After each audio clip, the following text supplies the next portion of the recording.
So I adopt something called the four square of coaching, which is basically every time I talk to a student, I have four square in my mind.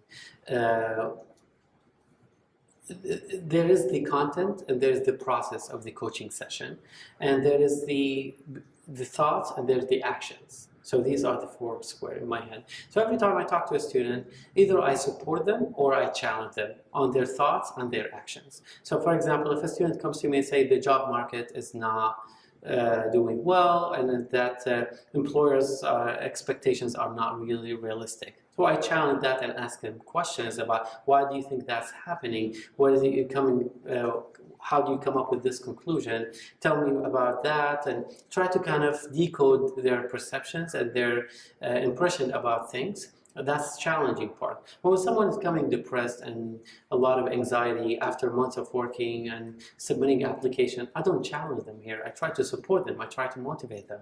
Try to focus on their strength, on their things that they did really well, and I kind of incorporate that.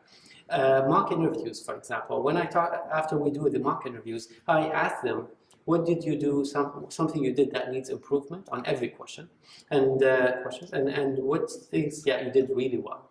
So that's a challenging part, because you challenge them to empathize with themselves and see things from a recruiter perspective. And so that's challenging. After they're done, I start with the things that need improvement, and then I do provide them with things that they did really well. So people like the progress. So always start with the bad news and then end up on a high note. So challenging and supporting on thoughts and actions are my style, and this is how I do it with every student.